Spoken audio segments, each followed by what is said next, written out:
अस्सलाम वालेकुम जी। मोहम्मद कामरान हलील आपकी खिदमत में पेश आपके पसंदीदा और favourite physics channel the physics गुरु से। अच्छा जी, आज का जो पेपर मैंने सॉल्व करना है और आपको कुछ चीज़ें सिखानी है। ये अक्टूबर नवंबर 2020 का पेपर है, 9702 और वेरिएंट 42। मैं यूट्यूब पे सर्च कर रहा था इसका सॉल्यूशन, तो मुझे 2-3 सॉल्यूशन इसके मिले। लेकिन उन सॉल्यूशंस में और मेरे सॉल्यूशन में बेसिक डिफरेंस क्या होगा कि वहाँ पे उन्होंने सॉल्यूशन तो प्रोवाइड कर दिया, दैट इज़ फाइन, वो मैं भी आपको प्रोवाइड कर दूंगा। इसके सारे डिटेल्स देखते हैं कैसे किस क्वेश्चन को सॉल्व करना है। लेकिन साथ में मैंने एक काम और डिफरेंट किया कि जो जेमिनी रिपोर्ट में आपके पास कॉमन मिस्टेक्स आती है ना, वो किसी भी वीडियो में अभी तक किसी ने शेयर नहीं की, ना उन्होंने बताई है कि किस पॉइंट के ना लिखने से कितने मार्क्स आपके डिटेक्ट होंगे और यहाँ कौन सा पॉइंट लिखेंगे तो मार्क्स मिलेंगे। तो अगर आप ये राइट साइड पे यहाँ पे देखें, तो यहाँ पे आपको राइट साइड में रेड कलर में कुछ पॉइंट्स लिखे हुए नजर आएंगे। ये सारे पॉइंट्स मैंने क्वेश्चंस के हिसाब से एग्जामिनर रिपोर्ट से नोट डाउन किए हैं और इनको वन बाय वन डिस्कस करते जाएंगे। सबसे पहला क्वेश्चन था जी, define gravitational potential at a point. So इसकी एग्जैक्ट डेफिनेशन लिखी हुई है, the amount of work done per unit mass to bring that moving mass from infinity to that point. अब ये लिखना ज़रूरी है जी, that to bring that mass from infinity to that point. अगर आप ये नहीं लिखेंगे तो आपको इसका एक नंबर नहीं मिलेगा। तो यहाँ पे अगर आप देखें राइट साइड पे वर्क डन पर यूनिट मास लिखेंगे, एक नंबर मिलेगा। And many responses given by the candidate define quantity that dimensionally equivalent to energy. So ये इनकरेक्ट आपका रिस्पॉन्स होगा। अच्छा जी, सेकंड क्वेश्चन में आपके पास था, द अर्थ में be considered to a uniform sphere of radius this. मैं डायग्राम ड्रॉ करता हूँ जी इसकी एक, ये रेडियस अर्थ का,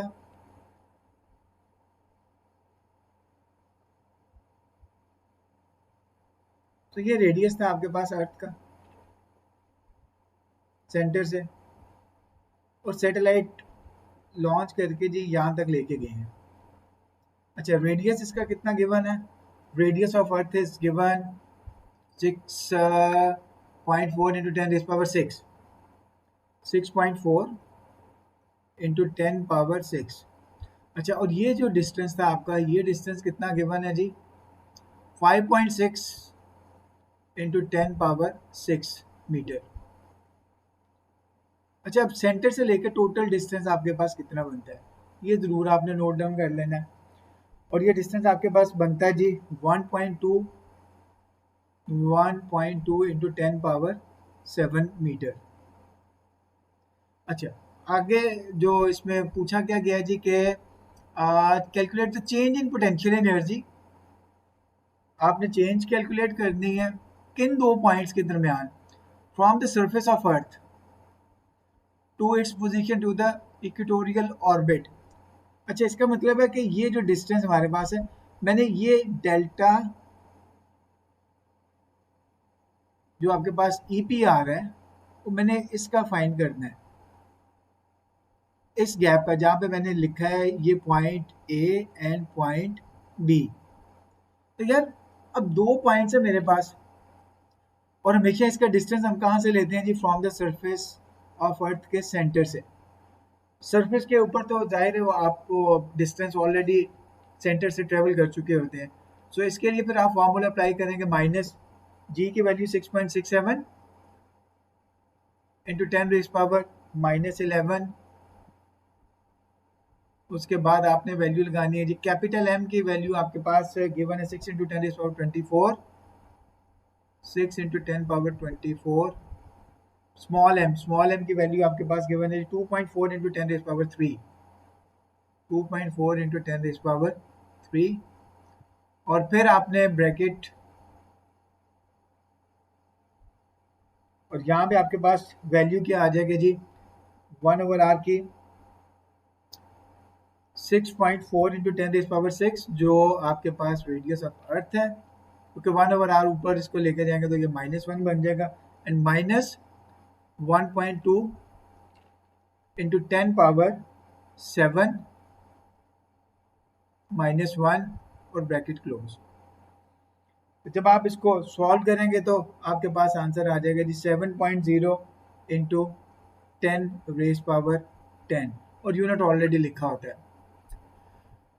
तो जब change in potential energy required है तो फिर आप फॉर्मूला यूज करेंगे -G/mm इंटू 1/r1 -1/r2। और अगर सिर्फ एक पॉइंट के लिए उसने कहा जी आपने कैलकुलेट करनी है एनर्जी, तो -G/mm/r। अच्छा, कॉमन मिस्टेक्स क्या क्या की गई हैं जी? Common mistake in the substitution where either the only to consider the potential energy at a single point, जो मैंने आपको बताया कि कुछ कैंडिडेट्स ने उसने कहा जी कि उन्होंने यूज किया फार्मूला -G/mm/r, हालांकि उसने कहा था डिफरेंस आपने निकालना है, the change in potential energy. Candidate who substitute correctly were usually able to calculate the correct answer, although some candidate give an answer to only one significant figure. So अगर आपका answer calculator के ऊपर आपका answer आता है इसका जी 7 into 10⁻10, तो बेटे ये आंसर नहीं आपने लिखना, इट इज इन 1SF, ये उसने बड़ा क्लियरली मेंशन किया है। सो this answer is not acceptable. So 2SF में कन्वर्ट करने के लिए आप इसको लोगे 7.0। determine the speed of the satellite in the orbit.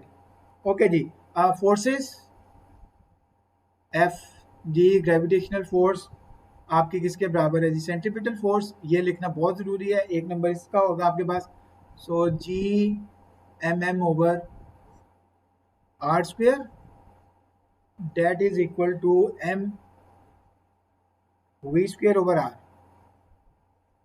तो ये स्मॉल एम से कैंसिल आउट हो गया। अब आपके पास बच गया जी कैपिटल एम, और आपके पास ये आर इस आर से कैंसिल आउट हो गया। तो एक्सप्रेशन आप बना लो कि v² date is equal to Gm/r।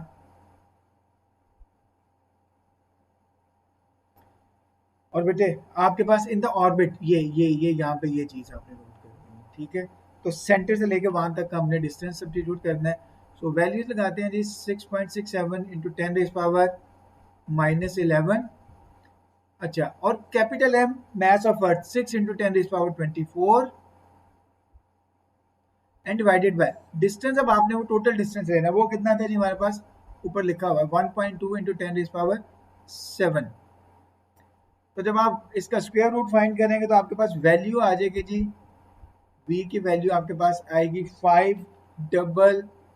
5775। So this is in 4SF। तो इसको अगर आप राउंड ऑफ करेंगे तो नियरेस्ट, तो this will be the correct answer. तो फिर आपको बता रहा हूँ जी कि 5775 लिखेंगे तो आपको एक नंबर नहीं मिलेगा। Common incorrect starting from this question to equate, और उसने B1 का जो आंसर था उसको काइनेटिक एनर्जी के साथ कैलकुलेट कर दिया, हालांकि सेंट्रीपिटल फोर्स एक्ट कर रही है। मास ऑफ द सैटेलाइट उन्होंने यूज कर लिया थी कुछ कैंडिडेट्स ने, instead of using the mass of अर्थ। तो ये छोटी छोटी मिस्टेक्स हैं, इसको देखते जाइएगा। अच्छा, ये बड़ा मजेदार किस्म का क्वेश्चन जी। Satellite launched its speed at the equator due to the earth rotation is this, why the energy required to launch the satellite depend on whether the satellite is in its orbit traveling from west to east or from east to west। Earth rotate कर रही है आपके यार waste से east की तरफ, तो अगर आप अपने सैटेलाइट को उसी डायरेक्शन में लॉन्च करेंगे तो आपको कम एनर्जी चाहिए होगी, क्योंकि अगर आप अर्थ रोटेट कर रही है वेस्ट टू ईस्ट और आप उसको लॉन्च करते हैं ईस्ट टू वेस्ट, तो आपको उसके अपोजिंग डायरेक्शन में सैटेलाइट को लॉन्च करने के लिए बहुत ज़्यादा एनर्जी रिक्वायर्ड होगी। So less energy is required if we will launch the satellite from west towards east. So यहाँ पे जो मिस्टेक्स थी वो देख लेते हैं जी। Some candidate confuse the meaning of the orbit and the rotation and movement when describing the earth और gave an incorrect direction of the rotation of the earth. So west towards east. Question number 2, state what is meant by the internal energy of the system, the sum of the potential energy and kinetic energy of the random motion का word जरूर use करना है। एक नंबर आपका random motion का और random distribution of the particles. So mistake क्या है जी इसमें? Many candidates attempt to give the description of the first law of thermodynamics, उन्होंने फर्स्ट लॉ ऑफ थर्मोडायनेमिक्स लिख दिया जी। The sum of kinetic energy, potential energy, incorrectly stated that these energy were often the system rather than of the particles or the random distribution of the particles. ये term आपने जरूर use करनी है जी. ये पार्टिकल की जो सी है ना वो एनर्जी आपके पास आती है. अब नेक्स्ट पार्ट में आपके पास आता है जी, एक आपके पास गैस है, उसमें आपके पास वॉल्यूम गिवन है, प्रेशर गिवन है, इन 980 जाउल एनर्जी उसको प्रोवाइड की जा रही है, टेम्परेचर आपके पास फाइनल नहीं गिवन. कहते हैं जी the gas is heated constant pressure so that its volume will become this for the fix mass of the gas calculate the amount of the substance in mole. So mole के लिए आप वो formula use करेंगे जी, P V that is equal to n R T, और n आपके पास equal to आ जाएगा जी P V over R T. अच्छा, अब आप इसमें जो है वो कौन सा पोर्शन यूज करेंगे, वेदर लेफ्ट और राइट, इसमें से ये पोर्शन यूज करेंगे. उसकी वजह क्योंकि हमारे पास सारी इंफॉर्मेशन इससे रिलेटेड गिवन है, पी भी गिवन है हमारे पास, वी भी गिवन है, आर वो कांस्टेंट है आपके पास वो भी गिवन है, और टी भी गिवन है. राइट साइड के ऊपर टी मिसिंग था, इसलिए यहाँ पे इसके वैल्यू सब्स्टिट्यूट करते हैं जी. सो पी की वैल्यू अगर आप ऊपर क्वेश्चन में देखें, एक दफ़ा देख लेते हैं जी, 2.6 2.3. ओके, सो पी की वैल्यू हमारे पास गिवन है जी 2.6 इंटू 10⁵. तो थोड़ा सा इसके कर लेते हैं जी this one. Okay, then value of v is 2.3 into 10⁻³ R हमें पता है जी मोलर गैस कांस्टेंट 8.31 के बराबर होता है, और टी ऑलरेडी आपके पास केल्विन में गिवन है.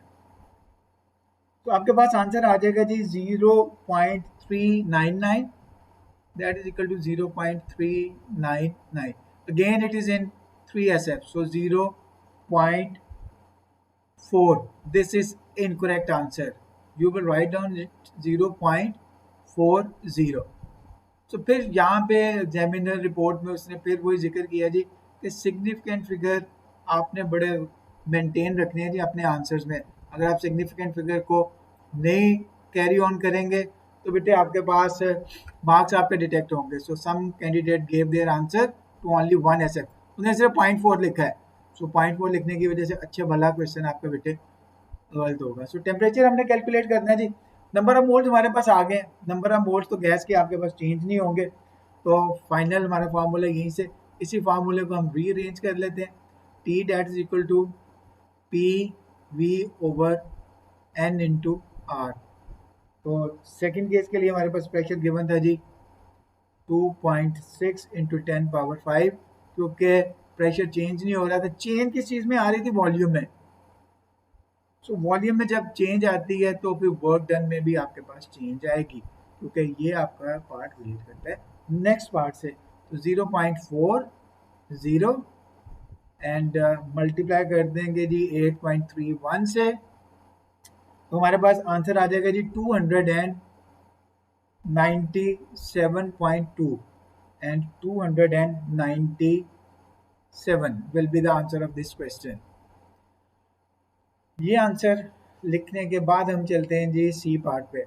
ड्यूरिंग द चेंज, अच्छा इसमें मिस्टेक्स क्या थी वो देख लेते हैं जी. लिखी हुई है कुछ सिग्निफिकेंट फिगर की मिस्टेक लिखी हुई है. हाँ जी, बस सिग्निफिकेंट फिगर की वो मैंने आपको पहले बता दी है जी एग्जामिनर रिपोर्ट में जो उसने मेंशन किया. During the change in the thermal energy supply to the gas determine the work done. अच्छा यार, अब वर्क डन जो है ना, वर्क डन का आपके पास फार्मूला होता है P इंटू डेल्टा वी. इसने कहा जी एक्सप्लेन योर आंसर, इसका मतलब है कि इसको आपने सॉल्व भी करना है और एक्सप्लेनेशन भी करनी है. सो प्रेशर हमारे पास था 2.6 इंटू 10⁵, और बेटे प्रेशर आपके पास आ रहा था जी, चेंज इन प्रेशर होता है हमेशा final minus initial. So 3.8 into 10⁻³ minus 2.3 into 10⁻³ तो जब आप ये आंसर कैलकुलेट करेंगे you will get a negative sign -390 joules. तो बेटे यहाँ पे एक्सप्लेनेशन देना जरूरी है. नेगेटिव साइन इसलिए क्योंकि work is done by gas. Determine the work done तो नेगेटिव साइन इसलिए आपके पास आता है। Work is done against the atmosphere pressure, negative because volume of gas will increase. तो जब वॉल्यूम इंक्रीज करते हैं तो वर्क डन आपका नेगेटिव में आता है, जब वॉल्यूम डिक्रीज करता है तो वर्क डन आपका पॉजिटिव में आएगा। चेंज इन इंटरनल एनर्जी, तो फॉर्मूला बड़ा आसान था जी, delta U that is equal to Q plus W. अगर आप इसको ज़्यादा बेहतर तरीके से लिख लें तो आपके पास डेल्टा यू, क्यू की क्या वैल्यू थी, अगर आप स्टार्ट ऑफ दिस क्वेश्चन देखें 980 जाउल, वो आप उसको प्रोवाइड कर रहे थे, वर्क डन आपके पास ऊपर ऑलरेडी गिवन था। सो 980 minus 390 and you will get answer 590 joules. Units तो ऑलरेडी लिखे होते हैं आपके पास, तो इस क्वेश्चन में ये चीज़ लिखना ज़रूरी थी, एक्सप्लेनेशन देना ज़रूरी है, उसके बगैर आपका एक नंबर कट जाएगा। Simple pendulum consist of the metal sphere, ये इन्फॉर्मेशन गिवन है, ये हाइट आपके पास गिवन है जी, ये आपके पास एक्स नॉट गिवन है, इट इज़ द हाइट, इसको ऑलरेडी मेंशन कर देते हैं। मास गिवन है, the sphere is release so that it will oscillate state, what is meant by simple harmonic motion, the acceleration is directly proportional to the displacement from mean position and is always opposite to the displacement. ये 2 points लिखना जरूरी है यार, अगर आप एक ही point लिखोगे ना तो फिर आपको इसके मार्क्स पूरे नहीं मिलेंगे। अच्छा, state the kinetic energy of the sphere when the sphere return to the displaced position shown in figure 3.1। वो यहाँ पे वापस आ गया है, displace position at shown by 1। तो यार ये जो एक्सट्रीम पोजीशन है ना, एक्सट्रीम पोजीशन पे it will be at rest. तो जब यार ये रेस्ट पे होगा तो काइनेटिक एनर्जी आपके पास होगी 0। यहाँ पे काइनेटिक एनर्जी आपकी होती है maximum. So this answer is kinetic energy that is equal to 0 joule. उसके बाद हमने इसकी एनर्जी कैलकुलेट करनी है। अच्छा, ईटी किसके बराबर होता है आपके पास, ईटी आपका बराबर आता है जी ईपी प्लस ईके, ईके ऑलरेडी 0 है, सो ईपी के बराबर। लेकिन ईपी अब हम कैसे कैलकुलेट करेंगे, सो ईपी कैलकुलेट करने के लिए, पोटेंशियल एनर्जी कैलकुलेट करने के लिए फॉर्मूला हम अप्लाई करेंगे जी, mgh, मैच इसका गिवन था, डेट इज 94 ग्राम था, उसको केजी में कन्वर्ट करना है, 94 into 10 power minus 3, gravitational acceleration 9.81, height centimetre में थी, इसको मीटर में कन्वर्ट करना है, 0.9 इंटू 10 पावर माइनस 2, कन्वर्ट किया यार बहुत ज़्यादा ज़रूरी है। तो इसका आंसर आपके पास आता है जी 8.299 इंटू 10 पावर माइनस 3। लेकिन फिर बात वही है कि significant figure 8.3 into 10 rays power minus 3 में इसका आंसर आएगा। अब इसकी मिस्टेक्स देखते हैं जी, मिस्टेक्स जो कॉमन मिस्टेक्स हैं, candidate these questions with the command state and answer without calculation। हाँ, इस क्वेश्चन में बेटे इसमें कोई कैलकुलेशन नहीं थी, क्योंकि यहाँ पे जो टर्म यूज की गई है ना उसका मतलब है स्टेट। सो स्टेट में बड़ा क्लियरली उसने बता दिया जी कि विदाउट कैलकुलेशन आपने इसको यहाँ पे आंसर को लिखना है। तो हमेशा आप याद रखें कि स्टेट जहाँ पे भी आएगा आपने कैलकुलेशन नहीं करनी। Small number of making their 1 और 2 पावर ऑफ 10 एरर, वही मिस्टेक्स आ गई आपकी कन्वर्जन में, ग्राम को केजी में करना है 10 पावर माइनस 3, सेंटीमीटर को मीटर में करना है तो 10 पावर माइनस 2 से मल्टीप्लाई करना है। ओके जी, saw that the phrase total energy and attempt use the equation E.12 m omega square x nought square. बेटे इसके अंदर ये वाली इक्वेशन तो यूज ही नहीं होनी थी आपके पास, उस इक्वेशन का यूज कहाँ पे होगा, ये यहाँ पे होगा जी। Use your answer to show that the angular frequency of the oscillation is 3.3 radian per second। चलो इसको निकाल लेते हैं, अब यहाँ पे इसको यूज करेंगे। So ET that is equal to 1/2 m omega square x nought square. तो इसको ओमेगा स्क्वायर को सब्जेक्ट बना लेते हैं जी, ओमेगा स्क्वायर that is equal to 2 into total energy कितने हमारे पास गिवन थे जी 8.3 इंटू 10⁻³ ये वैल्यू गिवन थी, उधर जाके मल्टीप्लाई हो गया जी, मैथ्स यहाँ पे आके डिवाइड होगा 94 इंटू 10⁻³ अच्छा अब एक्स नॉट ना डिस्प्लेसमेंट था फॉर्म मीन पोजीशन, और वो कितना हमारे पास गिवन था 12.7 सेंटीमीटर, तो 12.7 इंटू 10⁻²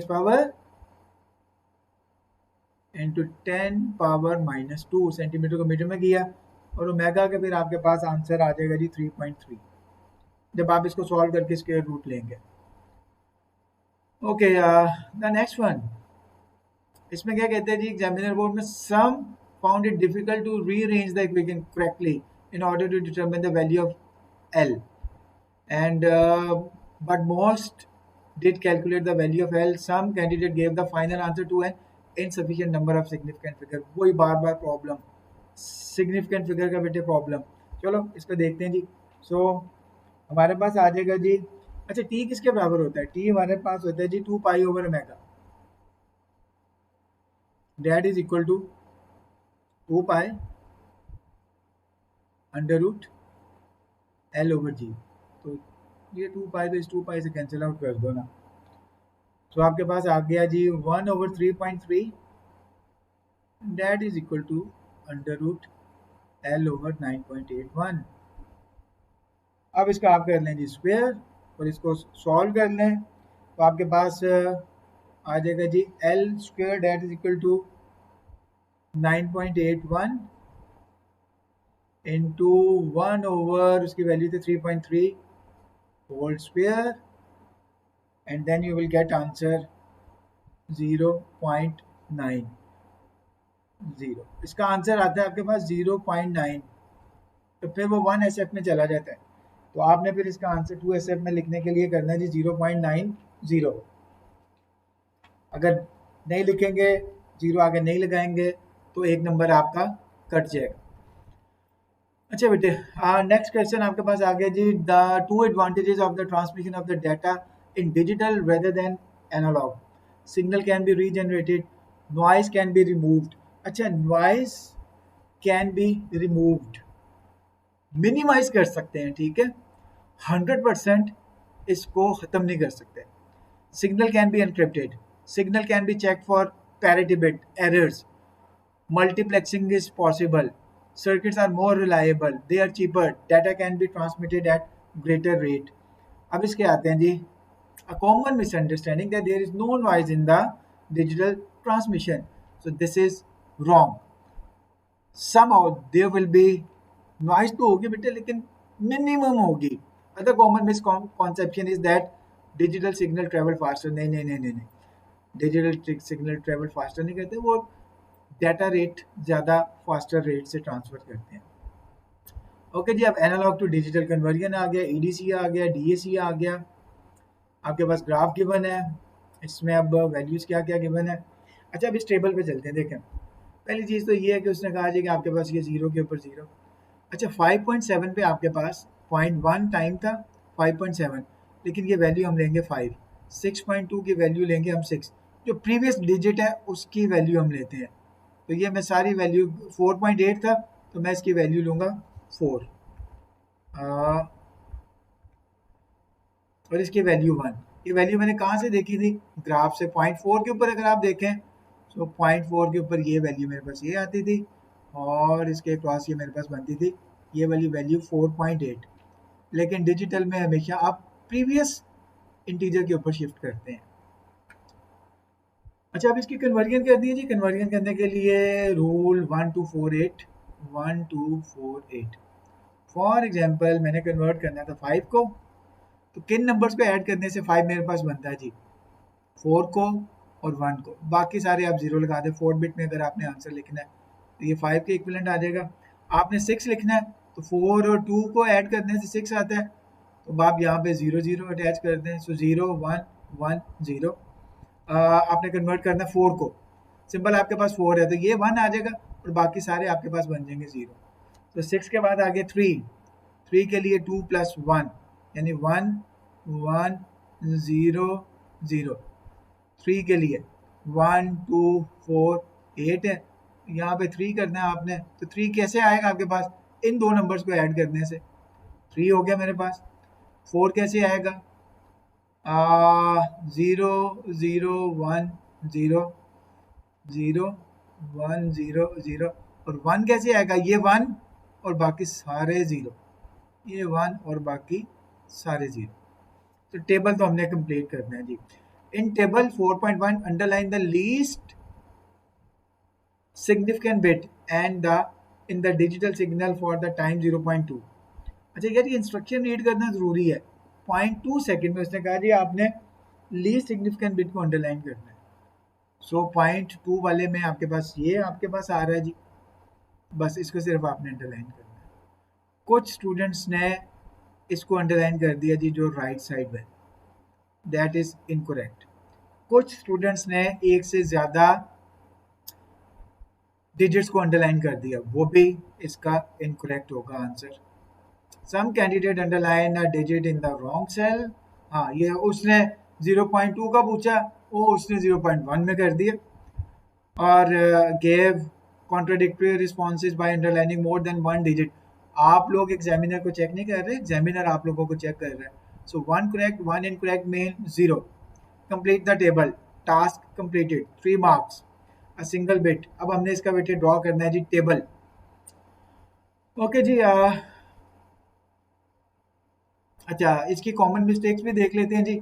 हाँ, वही वैल्यू कि आपके पास जो 0.4 पे आंसर आ रहा था 4.8, तो कुछ बच्चों ने 4.8 की बजाय वहाँ पे 4 की बजाय उसको लिख दिया 5 वोल्ट लिख दिया, विच इज़ रॉन्ग। सो हमेशा प्रीवियस डिजिट को ही वो मेंशन करना है। अब ग्राफ ड्रॉ करते हैं जी। अच्छा जी, 0 के ऊपर हमारे पास था 0, सो ये लाइन आपकी जाएगी स्ट्रेट यहाँ तक। फिर 0.1 के बाद 5। ओके जी, 0.1 से हम ग्राफ को ले जाते हैं जी ऊपर। 0.1 मेरा यहाँ पे आ गया। स्केल से आप लोग इसको ड्रॉ कर लीजिएगा जी। सो यहाँ पे चला गया जी, ठीक है। फिर नेक्स्ट मेरे पास आ रहा है जी 6.2 पे, उसके बाद वो राइज करके गया जी 6 पे।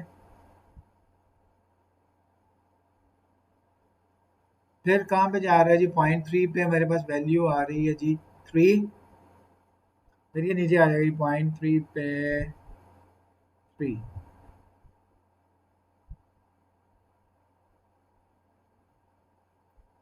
तो एनालॉग से डिजिटल कन्वर्जन हो रही है जी। 0.4 पे आपके पास आ रहा है जी 4।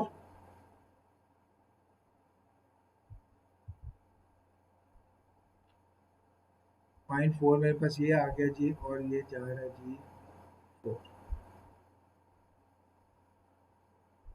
3। 0.3 पे कितनी वैल्यू थी मेरे पास? थी 3, और 0.4 पे मेरे पास वैल्यू है जी 4।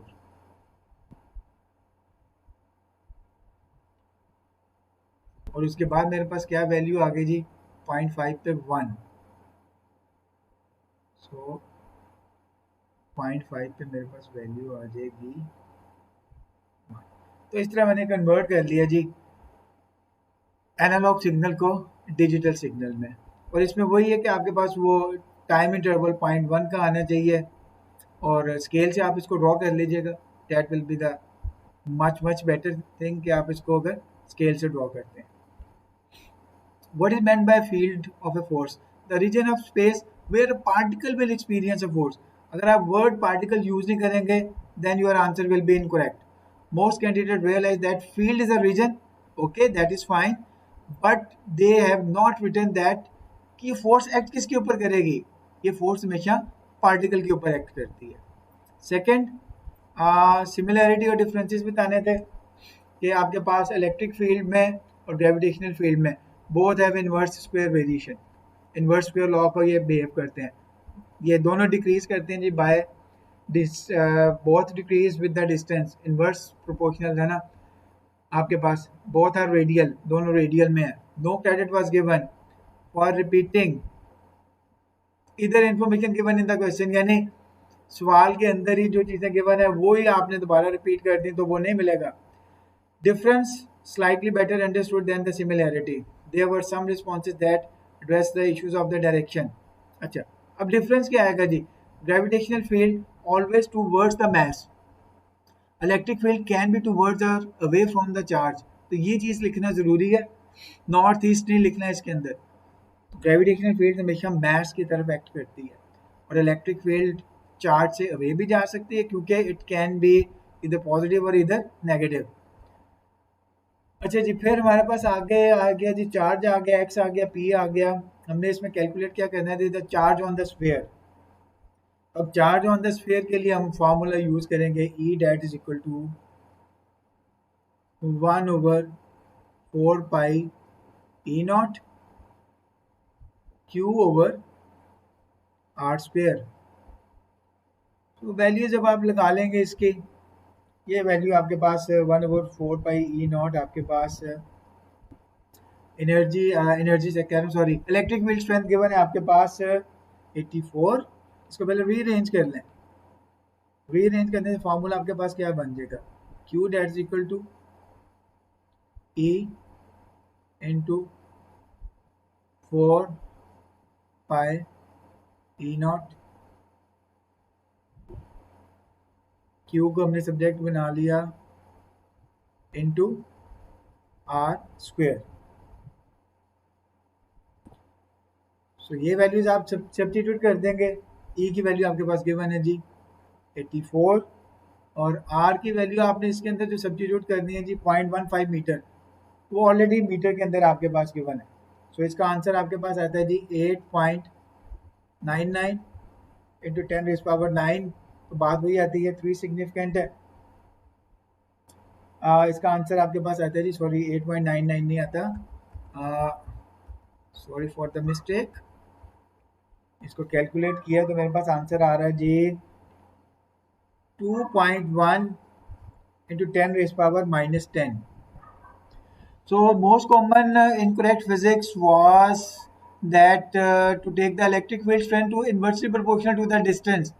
So ये इसके अंदर बेटे उन्होंने जो फार्मूला कुछ कैंडिडेट्स ने यूज किया है ना, E that equal to 1/4 pi E nought Q over R use किया है, which is incorrect way to solve this question. वो हमेशा E के लिए R स्क्वायर आपके पास आता है। नेक्स्ट कहते हैं जी electric field strength at point P and distance x from the centre of the sphere. अब हमने फाइंड करनी है जी electric field strength, E that equal to, E की वैल्यू रिक्वायर्ड है 1/4 pi E nought into Q over R square. तो अब यहाँ पे बच्चों डिस्टेंस आपके पास गिवन है 0.45, तो आप वो वैल्यू सारी इसके अंदर सब्स्टिट्यूट करें। चार्ज जो आपके पास आया था वो आपने ये वाली वैल्यू यूज करनी है। सो 9, ये वैल्यू आपके पास आ जाती है 8.1/4 पाई ई नॉट आर आ जाता है जी 8.99 इंटू 10⁻⁹। देन आपके पास Q की वैल्यू जो आपने ऊपर कैलकुलेट की है 2.1 इंटू 10⁻⁻10। -10 के बाद आपके पास बेटे R की वैल्यू आपके पास जो गिवन है 0.45 वोल्ट स्क्वायर। तो जब आप इस पूरे को सॉल्व करेंगे तो आपके पास आंसर आ जाएगा जी 9.3। अच्छा जी, यहाँ पे फिर आपके पास अब जो कॉमन मिस्टेक्स यहाँ पे की गई है इस क्वेश्चन में, वो मैंने ऊपर वाले क्वेश्चन की आपके पास डिस्कस कर लिए जी। मैंने responses neglected the region from x equal to 0 x equal to 1.5 metre, common mistake थी वहाँ पे। सो अब हम बात करते हैं जी, आपके पास इसका ग्राफ ड्रॉ करते हैं। जो इलेक्ट्रिक फील्ड का ग्राफ है ना, जहाँ तक आपके पास चार्ज का रेडियस गिवन होता है वहाँ पे इलेक्ट्रिक फील्ड स्ट्रेंथ आपके पास होती है 0। सो 0.15 तक आपके पास आएगी जी इलेक्ट्रिक फील्ड स्ट्रेंथ 0.15। तो यहाँ तक ग्राफ आपका जाएगा जी स्ट्रेट लाइन। अच्छा, उसके बाद आपने जाना है जी इसकी वैल्यू लेके जानी है आपने, मैक्सिमम वैल्यू कितनी थी आपके पास क्वेश्चन में गिवन, ई की वैल्यू कितने गिवन थी हमारे पास 9.3। जो ग्राफ के अंदर हमारे पास वैल्यू इसकी आई है डेट इज द 9.3। तो 9.3 तक आपने इसको मार्क करना था। 9.3 यहाँ पे ये वैल्यू गिवन थी, और स्टार्ट में वैल्यू क्या गिवन थी जी 84। सो 84 इसका देखते हैं जी कहाँ पे आता है जी। वन बॉक्स की वैल्यू निकाल लेते हैं। वन बॉक्स की वैल्यू कितने में आएगी, 20 डिवाइडेड बाय 10 2 के बराबर आ गई। तो बेटा 84 तक मैंने जाना है। ये लाइन स्ट्रेट आ रही है मेरी, still this line is straight and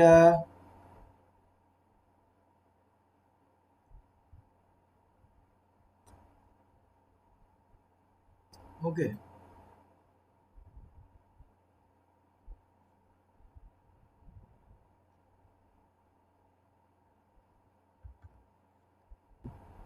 अच्छा बेटे जी, सो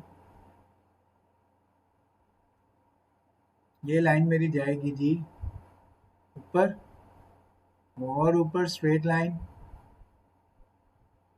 फिर और ऊपर स्ट्रेट लाइन जानी है जी 80, 81, 82, 84 यहाँ तक। अच्छा, अब यहाँ पे आके ना 84 है आपके पास। अब यहाँ पे आपके पास क्योंकि ई किसके बराबर था, E is inversely proportional to 1 over R square. अब यहाँ पे आपने बेटे जो ग्राफ ड्रॉ करना है ना, 1.5 का आपने डबल कर लिया जी 0.3। 0.3 का मतलब है कि वो आपके पास जब डबल हो गया, डबल का मतलब है कि 4 टाइम्स कम होगी वैल्यू आपके पास। सो 84 डिवाइडेड बाय 4, 21 पे आपके पास वैल्यू जानी है जी 84। आपने जब इसको डबल कर लिया वो 4 टाइम डिक्रीज होगा, तो 0.4 पे आपके पास आ जाएगा 21 अराउंड करके कोई यहाँ पे 0.3। उसके बाद मेरे पास आ जाएगा जी 0.15 प्लस 0.15 मैंने किया, मेरे पास आ गया 0.3 प्लस 0.15,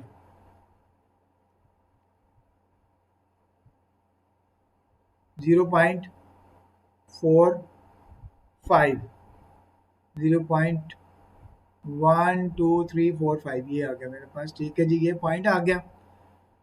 अब क्योंकि मैंने उसको कितना कर दिया जी 0.45 डिवाइडेड बाय 0.15, मैंने 3 टाइम इंक्रीज किया तो वैल्यू उसकी 9 टाइम्स डिक्रीज होगी। तो 3 टाइम इंक्रीज करने से वैल्यू उसकी 9 टाइम डिक्रीज होगी। सो 84 डिवाइडेड बाय 9, पहले मैंने काम क्या किया था, उसको डबल किया था, डबल करने से 84 डिवाइडेड बाय 4 मैंने किया था। अब 84 divided by 9, 84 divided by 9, so I will get answer 9.33। तो 0.4 पे मेरे पास आंसर आएगा 9.33। 0.45 पे 1 2 3 4 5 6 7 1 2 3 4 5 6 7 8 9 ये यहाँ पे करके आएगा। और अब आपने जो है वो इसका ग्राफ क्या कैसे ड्रॉ करना है जी, इन्वर्सली प्रोपोर्शनल कर्व आपने बस जरा ड्रॉ करना है जो इन पॉइंट्स में से आपका गुजरता होगा। ठीक है जी, तो ये आपका इलेक्ट्रिक फील्ड स्ट्रेंथ का ग्राफ इस तरह का बनता है जी हमेशा। ओके जी, नेक्स्ट पार्ट पे इसके चलते हैं जी।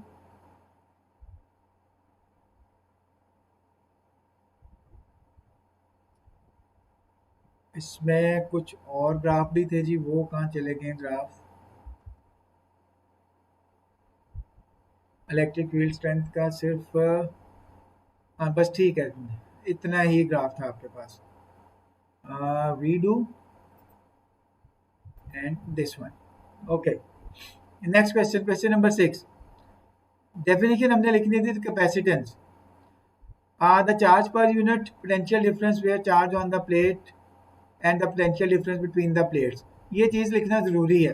The charge per unit potential difference लिखेंगे तो 1 नंबर आपको मिलेगा।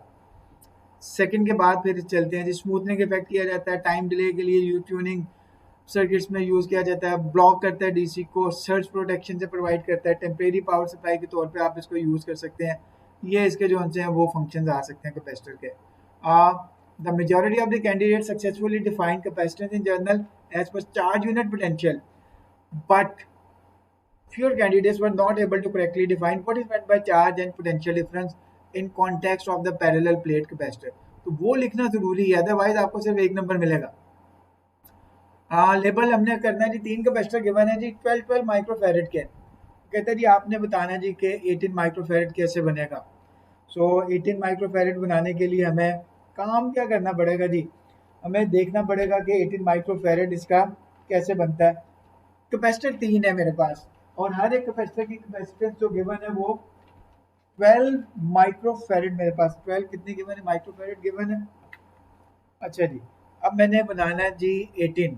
18 के लिए क्या किया जा सकता है कि दो कैपेसिटर मैं लगा देता हूँ जी सीरीज में, और इसके साथ एक कैपेसिटर यहाँ पे लगा देते हैं। अब देखें जी क्या बनेगा आपके पास, कितना था जी 12, 12 और 12। ये जो सीरीज कम्बिनेशन है इसका आपके पास आंसर आ जाएगा जी 6। तो अब आपके पास कम्बिनेशन इसका क्या बनेगा, उन दोनों को करने से रेसिप्रोकल से अगर आप इस्तेमाल करेंगे फार्मूला इसका, सो कैपेसिटेंस इसकी किसके बराबर आएगी जी, C1 into C2 over C1 plus C2। So 12 into 12 over 12 plus 12, it will give you the answer 6। सो यहाँ पे 6 आ गया आपके पास, यहाँ पे 12 है। और पैरेलल में जब आप कैपेसिटेंस कैलकुलेट करते हैं तो आप हमेशा उसको ऐड करते हैं। सो 6 प्लस 2 गिव यू 18। अच्छा, दूसरा कम्बिनेशन है आपके पास 8। तो इसके लिए काम क्या किया जा सकता है जी, कि दो कैपेसिटर ऐड कर देते हैं हम लोग पैरेलल में इन दिस वे, और इसके साथ एक कैपेसिटर ऐड कर देते हैं जी सीरीज में। ये मेरे पास कितना था जी, ये भी 12, ये 12। अच्छा, 12 प्लस 12 मेरे पास बन गया 24। अब मेरे पास ये कम्बिनेशन कैसा बनेगा जी, इसको फर्दर सॉल्व करके इसलिए दिखा रहा हूँ ताकि कोई एम्बिग्विटी ना रहे। पैरेलल में ऐड होता है, और ये मेरे पास कितना था जी, ये 12। अब टोटल इसकी कैपेसिटेंस किसके बराबर आ जाएगी जी, 12 into 24 divided by 12 plus 24। So you will get the answer which is equal to the 8। तो इस तरह आपका कैपेसिटर का ये क्वेश्चन आप सॉल्व करेंगे। इसमें बस ठीक है, यही था। वो अगर करेक्ट ड्रॉ कर लिया तो डेट इज फाइन, अदरवाइज फिर वो आंसर इसका इनकरेक्ट होगा। Question number 7, electron in the beam travelling at high speed, X-ray से रिलेटेड आ गया जी। कोई एक क्वेश्चन जरूर आ जाता है, X-ray, CT scan, ultrasound, MRI, variation, इसके ऊपर ये कंटिन्यूस डिस्ट्रीब्यूशन है, उसके बाद ये पीक्स बनी हुई हैं। अब ये क्वेश्चन ये पूछ रहा है जी, explain why there is a continuous distribution of wavelength. अच्छा, एक्सरे एमिट कब होती हैं, जब आपके पास थर्मल इलेक्ट्रॉन एमिट होते हैं due to the photo emission, due to the thermionic emission, not photo emission. Thermionic emission की वजह से जब फिलामेंट हीटअप होता है तो इलेक्ट्रॉन उसमें से हीटअप होते हैं, निकलते हैं, उनको कहते हैं थर्मल इलेक्ट्रॉन्स। वो electron very positively high anode की तरफ एक्सेलरेट करते हैं। अच्छा, जब वो इलेक्ट्रॉन जाके उसको टंगस्टन के स्ट्राइक करते हैं, जो मेटल आपके पास गिवन है, तो वो बेसिकली जब उसके न्यूक्लियस के पास जाते हैं तो न्यूक्लियस उसको अट्रैक्ट करता है। अट्रैक्ट करने से उसमें डीसेलरेशन जनरेट होगी। तो वो इलेक्ट्रॉन जो सा ना जब डीसेलरेट होगा ना, तो बेटे फिर वो एनर्जी जो सा वो रिलीज करता है एज ए फोटोन। जब इलेक्ट्रॉन आपका कांस्टेंट वेलोसिटी से मूव कर रहा है, then it will not release any energy, ये चीज याद रखो। और जब इलेक्ट्रॉन आपका एक्सेलरेट करेगा, डिसेलरेट करेगा, then what will happen, it will emit the energy in the form of the photons. और क्योंकि वो फोटोन जो एमिट कर रहा है उसकी वेवलेंथ एक्सरे के रेंज में आती है, इसलिए वो आपके पास एक्सरे एमिट होती है। सो इसके आंसर की तरफ चलते हैं जी, कि x ray photon will be produced when electron is decelerated because nucleus of the tungsten metal will attract the electron. तो मैंने भी आपको बताया कि जब भी आपके पास एक्सेलेरेशन होगा, जब भी आपके पास एक्सेलेरेशन होगा, फोटोन एनर्जी एमिट होगी। और क्योंकि इलेक्ट्रॉन कंटिन्यूसली आके उसको टंगस्टन को स्ट्राइक कर रहे हैं, इसलिए there is a continuous spectrum of the wavelength और द फ्रीक्वेंसीज। तो ये कंटिन्यूस स्पेक्ट्रम, ये यहाँ पे आपके पास ये वाला सारा कंटिन्यूस स्पेक्ट्रम आपको ये यहाँ से शो होना शुरू होगा। इसको मैं एरो साइन से शो कर देता हूँ, ये सारा आपका। अब बात करते हैं जिसमें पीक्स क्यों आती हैं। सेकंड जो मैकेनिज्म था एक्सरे एमिट होने का, वो ये मैकेनिज्म था कि इलेक्ट्रॉन जब जाके टंगस्टन के इंटरनल ऑर्बिट में से किसी इलेक्ट्रॉन को हिट करता है तो वहां से उसको वो नॉकआउट करवा देता है। नॉकआउट करवाने से क्या होगा, वहां पे डेफिशिएंसी ऑफ इलेक्ट्रॉन आ गई। उसको फिल करने के लिए वो डी एक्साइटेशन में चला गया, और डी एक्साइटेशन से जब वो वापस एक्साइटेड स्टेट में आता है तो वो जो एनर्जी उसने रिलीज करनी है वो एज आ पीक यहाँ पे शो होगी, क्योंकि हमें कुछ पता नहीं होता कि वो एनर्जी कौन से ऑर्बिट से आके इलेक्ट्रॉन जो है उस इनर ऑर्बिट के शेल को फिल करे। अब इसको एक्सप्लेन कर लेते हैं जी कि when the electron in the inner shell of the target यानी जो टंगस्टन है उसको एक्साइट करेगा on clear with the thermal electron जाके उसे हिट करेंगे जो आपके पास इनर शेल के अंदर इलेक्ट्रॉन है। Then the electron orbiting in the target atom will de-excite causing the emission of the photon. तो बेटे जब इलेक्ट्रॉन आपका फोर्थ ऑर्बिट से आके जंप कर रहा है जी फर्स्ट ऑर्बिट में, तो वो एनर्जी रिलीज करेगा। मे बी वो फिफ्थ ऑर्बिट से आके फर्स्ट ऑर्बिट को फिल करे, तो डिफरेंट ऑर्बिट से जब वो आके उसको फिल करना शुरू करेगा तो डिफरेंट फ्रीक्वेंसी की आपके पास डिफरेंट वेवलेंथ के फोटोन उसमें से एमिट होंगे। इसीलिए दोस्त emitted photon have discrete energy level. अगर 4 से 1 में आएगा तो एक पर्टिकुलर वेवलेंथ एमिट होनी है उसकी फोटोन की, वो अगर 7 से फर्स्ट में आएगा तो पर्टिकुलर वेवलेंथ एमिट होगी। तो ये 3 पॉइंट्स इसमें लिखना जरूरी है। अच्छा बेटे अब हम बात करते हैं जी very common misconception held by the candidate that the electron arriving at the target node had a range of the different kinetic energy. This is not the case because they are all accelerated through the same potential difference. वो potential difference तो same था जो ऊपर anode का था। Another common confusion with the photoelectric effect and some of the electrons of reach of the surface before being उन्होंने कुछ बच्चों ने इसके अंदर photoelectric effect का concept जो है वो include कर दिया। So that is not the case. Actual वाला क्वेश्चन खत्म हो गया जी। एम्पलीफायर की बात करते हैं जी। What is meant by infinite bandwidth? The gain is the same for all the frequency. बड़ी सिंपल सी डेफिनेशन, अगर आप गेन का वर्ड यूज नहीं करेंगे आपको नंबर नहीं मिलेंगे। इनफिनिट स्लू रेट का मतलब है कि जैसे आपने इनपुट प्रोवाइड की तो इनपुट चेंज हुई आपके पास तो output at once change form में आपको मिल जाएगी। So there is no delay in change in the output as soon as the input will be change. और इसमें कोई इतना आस नहीं था, सब बच्चों ने ऑलमोस्ट ठीक इसको लिख दिया था। ऑपरेशनल एम्पलीफायर आपका जी नॉन इन्वर्टिंग। तो पहले तो आपको डायग्राम्स याद होनी चाहिए जी कि इन्वर्टिंग है या नॉन इन्वर्टिंग, उसके अकॉर्डिंग फिर आपको फॉर्मूले लगाने पड़ेंगे। ये रेजिस्टेंस आपके पास है जी RF फीडबैक रेजिस्टर इसको कहते हैं, क्योंकि ये यहाँ से मूव करके वापस आ रही है इसके इनपुट के ऊपर, इसको आप कहते हो जी R1। तो लेट्स सी, ये सैचुरेटेड वोल्टेज है कि आउटपुट वोल्टेज आपकी 5 वोल्ट से ज़्यादा नहीं हो सकती, तो इसीलिए इसको सैचुरेटेड वोल्टेज कहा जाता है जी। The resistance of R fix so that the when उसने बता दिया जी आपके पास कितना है जी 0.4। गेन हमने फाइंड कर दिया। अभी मैंने आपको बताया कि मैक्सिमम आउटपुट जो इसकी आ सकती है दैट इज द 5 वोल्ट जो सप्लाई वोल्टेज है। तो गेन का फार्मूला अप्लाई करते थे, गेन का फार्मूला अप्लाई करके फिर आगे इसको देख लेते हैं जी इसमें आपके पास क्या आंसर आता है।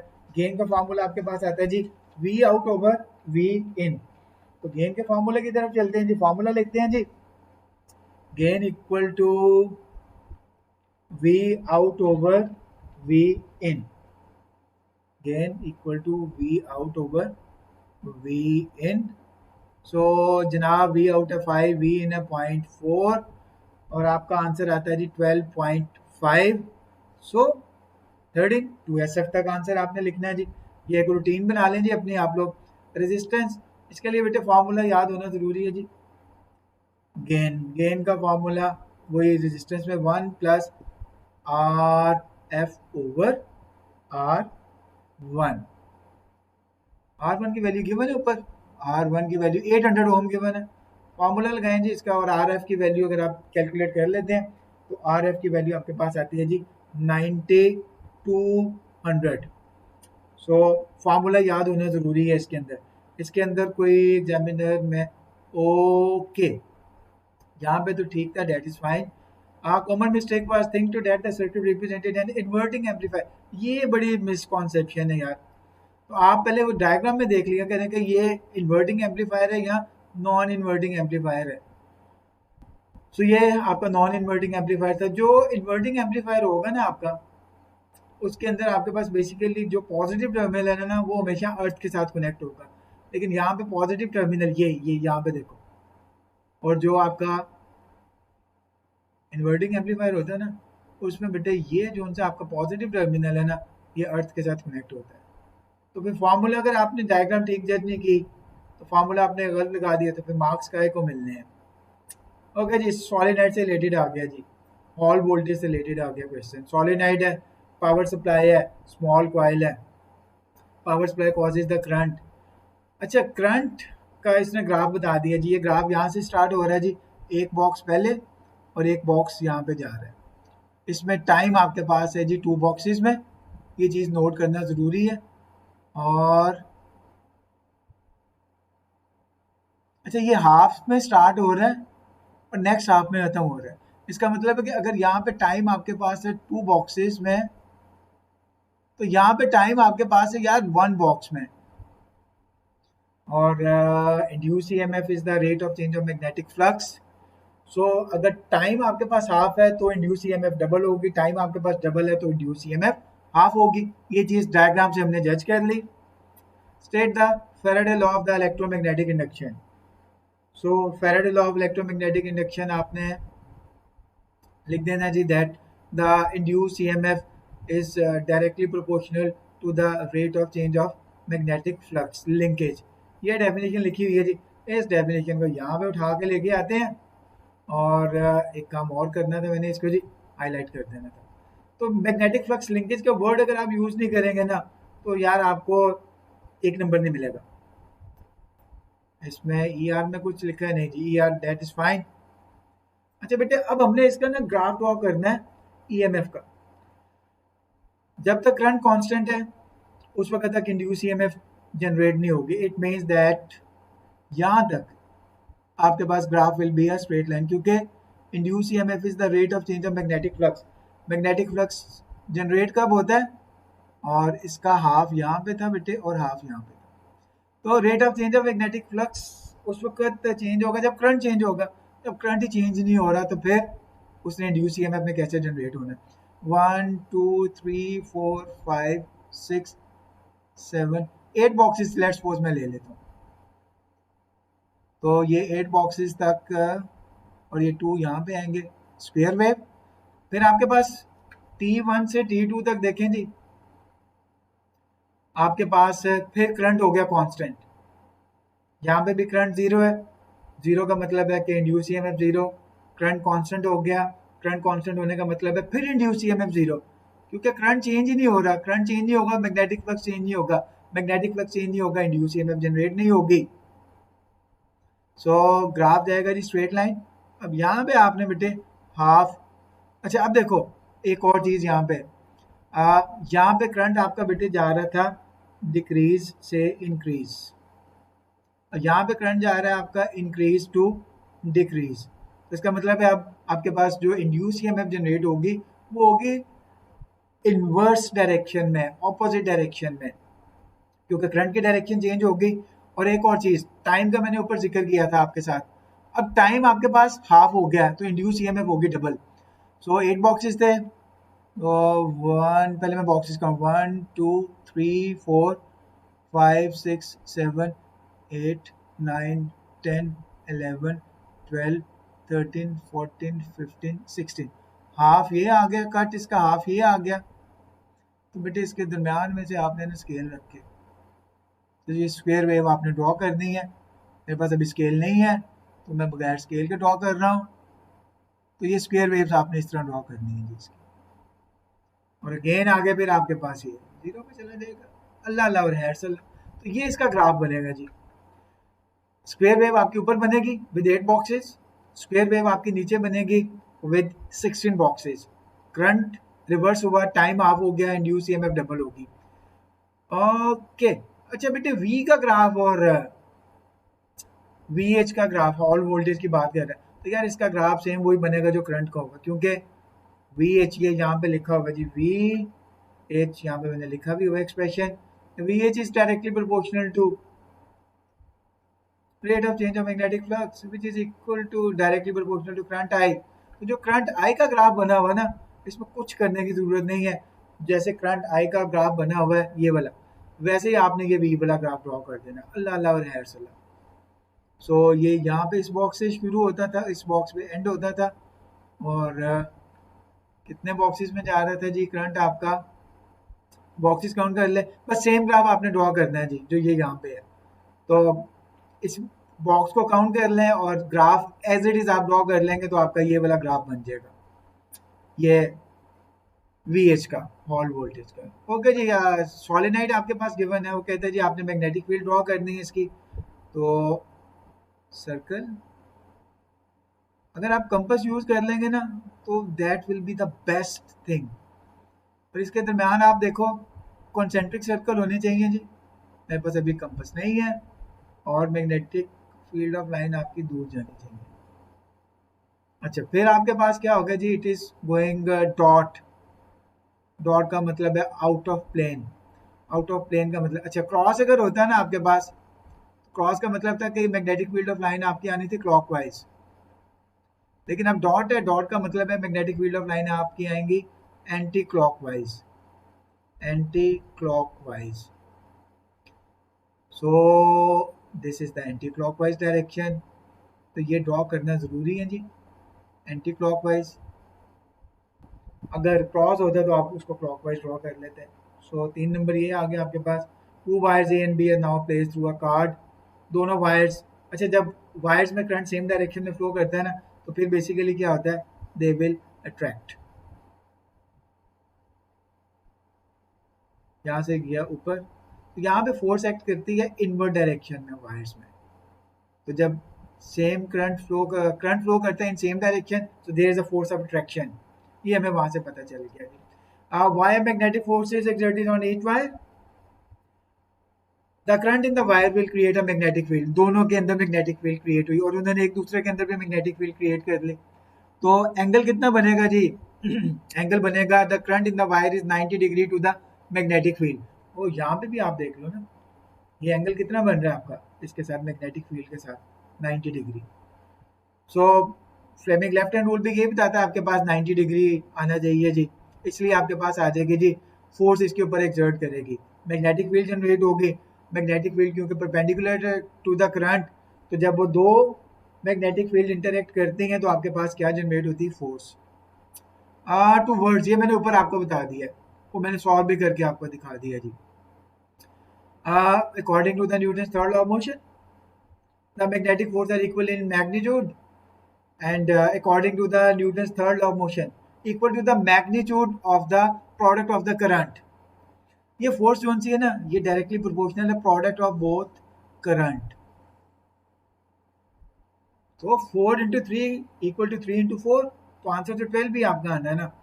सो ये इसके अंदर थर्ड लॉ का आप रेफरेंस बता दें या ये बता दें that this force is directly proportional to product of the both of the current, so you will get the answer.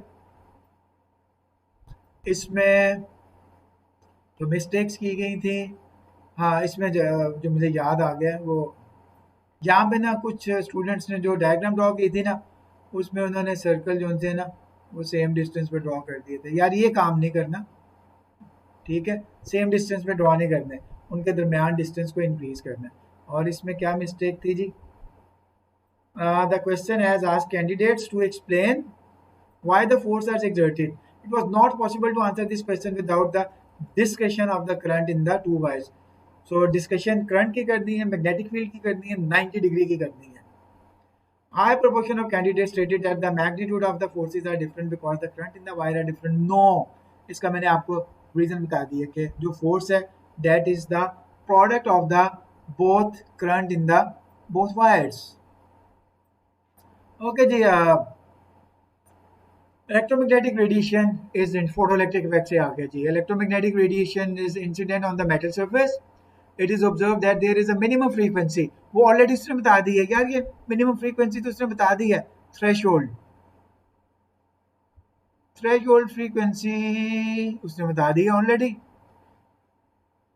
Given below से पहले ये आपका ये नहीं अकर होगा, ये जो फोटोइलेक्ट्रिक एमिशन है। So state two other observations associated with the photoelectric emission जो इसको वो सपोर्ट करे कि ये जो है वो आपका पर्टिकुलेट पार्टिकल नेचर को रिप्रेजेंट करता है। तो इसके अंदर maximum kinetic energy is independent of intensity. Kinetic energy maximum depend करती है फ्रीक्वेंसी पे, क्योंकि फ्रीक्वेंसी जितनी ज़्यादा होगी E that is equal to H F, तो उतनी ज़्यादा काइनेटिक एनर्जी होगी। एनर्जी एंड फ्रीक्वेंसी है डायरेक्टली प्रोपोर्शनल, तो जो इलेक्ट्रॉन उसमें से एमिट कर रहे हैं they have the kinetic energy. So बेटे काइनेटिक एनर्जी डिपेंड करती है फ्रीक्वेंसी पे। There is no time delay, that is instantaneous process. और इसमें बेटे जो मिस्टेक की है, कुछ बच्चों ने वो थ्रेशोल्ड फ्रीक्वेंसी लिख दी है कंसर्निंग द थ्रेशोल्ड फ्रीक्वेंसी। भाई वो तो ऑलरेडी गिवन था उसके अंदर। Other have seen that they were not the observation from the photoelectric effect rather than the explanation of it. और कुछ बच्चों ने इसकी photoelectric effect की explanation स्टार्ट कर दी, which is wrong way. The maximum kinetic energy of the electrons ये given है आपके पास, ग्राफ गिवन है E max का इलेक्ट्रॉन वोल्ट आपका पास होता है जी 1.6 इंटू 10⁻⁻19। और यहाँ पे 1/λ गिवन है, इसका यूनिट देख लें जी 10⁻6 में। ये मिस्टेक्स कर देते हैं बच्चे इसमें। थ्रेशोल्ड फ्रीक्वेंसी निकालनी है यार, फ्रीक्वेंसी का फार्मूला होता है जी F that is equal to C over C equal to F lambda, ठीक था। So F that is equal to C over lambda. तो यार थ्रेशोल्ड फ्रीक्वेंसी निकालने के लिए मेरे पास वेवलेंथ होना ज़रूरी है ना। तो वेवलेंथ मैं अब इसकी कैलकुलेट कैसे करूँगा जी, इस लाइन को मैं जो है ना वो पीछे एक्सटेंड करता जाऊंगा। तो अगर आपके पास स्केल है तो आप स्केल से इसको कर लीजिएगा जी एक्सटेंड काइंडली। ये लाइन यहाँ पे आके स्केल सीधा होगा तो ये 1.123 यहाँ पे आके इसको कट कर लीजिए 1.93 इंटू 10⁻6। ये किस चीज़ की वैल्यू है? ये वैल्यू है जी 1/λ की। ये चीज़ याद रखनी है आपने। इसका मतलब है कि आपके पास लैम्डा नॉट की वैल्यू आनी चाहिए आपके पास जो। सो एट ई मैक्स जो आपके पास 0 के ऊपर आपके पास 1/λ की वैल्यू क्या आगे 1/λ नॉट कर लें, इसकी वैल्यू आगे जी आपके पास 1.93, इसको ठीक कर दो जी 1.93 इंटू 10⁻6। तो आप बेटे जी फार्मूला लगा लेते हैं, फार्मूला लगाते हैं जी। So F nought that is equal to 3.0 into 10⁻8 और 1/λ की वैल्यू है जी 1.93 into 10⁻6। So what you will get answer 5.79 into 10⁻14 and 2SF में answer. So 5.8 into 10⁻14 hertz is the answer of this question जी। इसमें जो मिस्टेक्स थी वो मैंने ऊपर आपको उसकी डिस्कस कर लें। इस क्वेश्चन से रिलेटेड हाफ मिस्टेक क्या है जी कि कुछ कैंडिडेट्स ने बेटे ई मैक्स के ऊपर 1/λ की वैल्यू नहीं निकाली, क्योंकि एफ नॉट आपके पास जो थ्रेशोल्ड फ्रीक्वेंसी है उसके लिए थ्रेशोल्ड वेवलेंथ भी तो रिक्वायर्ड है ना। तो थ्रेशोल्ड फ्रीक्वेंसी के लिए आप ग्राफ को इंक्रीज करें। So minimum value of the energy which is required to emit the electron, तो उसकी फ्रीक्वेंसी भी मिनिमम होनी चाहिए ना। मिनिमम फ्रीक्वेंसी का मतलब है एनर्जी आपकी मिनिमम हो, एनर्जी मिनिमम का मतलब है 0, ठीक है जी। And most candidate determine the gradient. Okay, अब ये बड़ा इंटरेस्टिंग क्वेश्चन था जी, एक्सप्लेन योर वर्किंग। तो बेटे ये जहाँ पे भी आ रहा है ना, अब ये थोड़ा सा ट्रेंड चेंज हुआ है, वो साथ साथ एक्सप्लेनेशन भी मांगता है। सो जस्ट क्वेश्चन सॉल्व कर देना is not enough for such a particular statement. कहते हैं जी आपने वैल्यू फाइंड करनी है ग्रेडियंट से। अच्छा, इस क्वेश्चन के अंदर ही आंसर गिवन है। तो ये ग्रेडियंट हमारे पास किन दो क्वांटिटीज में था, ई में और 1/λ में। देखते हैं जी, पहले तो इसको करते हैं फिर बाद में ग्रेडियंट भी कैलकुलेट कर लेते हैं। ग्रेडियंट का फॉर्मूला क्या होता है जी, y2 - y1 over x2 - x1। सो y के ऊपर मेरे पास वैल्यू थी e और इसके ऊपर मेरे पास वैल्यू है जी 1/λ। तो लैम्डा में ऊपर ले जाता हूँ, ई इंटू लैम्डा आ गया, एनर्जी इंटू लैम्डा। लेकिन मेरा ई किसके बराबर होता है? ई मेरा बराबर होता है जी H F into lambda, but F that is equal to C over lambda. So इसकी जगह मैंने लगा दिया जी, यहाँ पे लिख लेते हैं एच एज इट इज आ गया सी ओवर लैम्डा इंटू लैम्डा। तो बेटे जी एच सी बच गया। तो यहाँ पे मेरे पास लेफ्ट साइड पे क्या था, स्लोप।